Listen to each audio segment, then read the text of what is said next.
Kiev'de dışarıda kar yağarken, artık Ukrayna'da birçok firma yeni yıl hazırlıklarına başlarken bizim için ise en yoğun dönemlerden biri yaşanıyor. Ülkenin en yetkin mobil vinç servis merkezi olan Politek Impex olarak şu an yoğun bir dönem içerisindeyiz. İş yerimden pek paylaşım yapmam. Ama bugün bir istisna yapacağım. Kiev eski motosiklet fabrikasında yaklaşık 1500 metrekarelik bir yer Politek Impex. Ve yaklaşık 5 yıldır da Ukrayna alanında en yetkin firma olarak faaliyet gösteriyor. Firmanın kuruluşu 10 yıl öncesine dayanıyor ama 5 yıldır pazar lideriyiz. Hakikaten Ukrayna'nın en iyi servis ekibine, mühendislik ekibine sahibim. Onlarla gurur duyuyorum. Şöyle farklı vinçleri şu an tamir ediyoruz. Bu bir Belarus malı.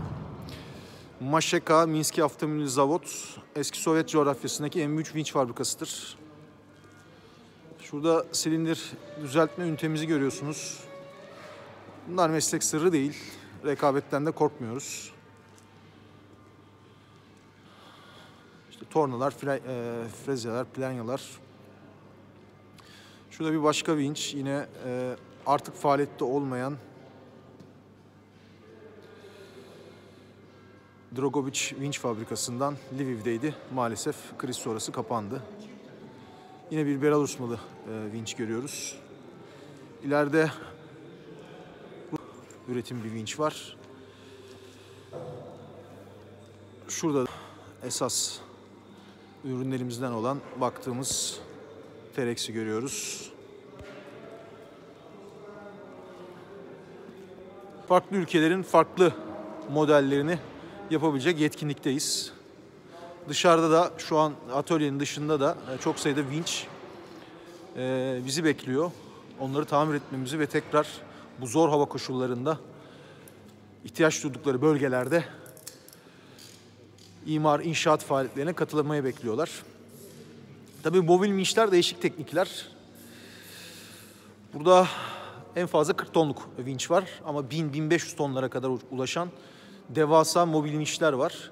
Sanılan aksine mobil vinçler ağırlıklı olarak inşaat sektöründe, daha doğrusu konut inşaat sektöründe veya ticari inşaat sektöründe değil, büyük madenlerde, açık madencilikte,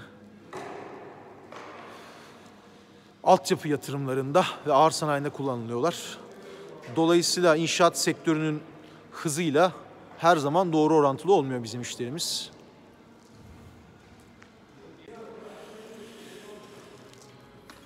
Evet, yukarıda da yine başka bir vinç. Tabii 10 tonluk bir vinç görüyoruz. Yüksek parçaları bu şekilde ancak yukarı kaldırmak mümkün.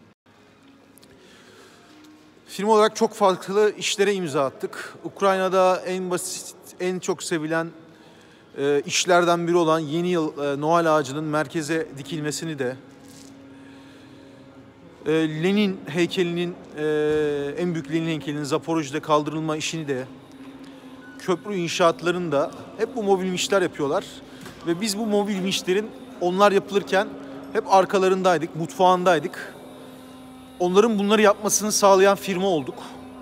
Ama bana göre belki de en prestijli işlerimizden bir tanesi, en çok gurur duyduğum, onur duyduğum iş, Ukrayna bağımsız tarihinin en büyük inşaat projesi olan yaklaşık 1,5 milyar euroluk, tamamının yakını da aralarında Türkiye'nin de olduğu, uluslararası donörler tarafından, ülkeler tarafından ve kurumlar tarafından finanse edilen, çünkü insanlığın ortak bir sorunu malum, Çernobil nükleer santralinin patlama hadisesiydi. Onun üstündeki 4.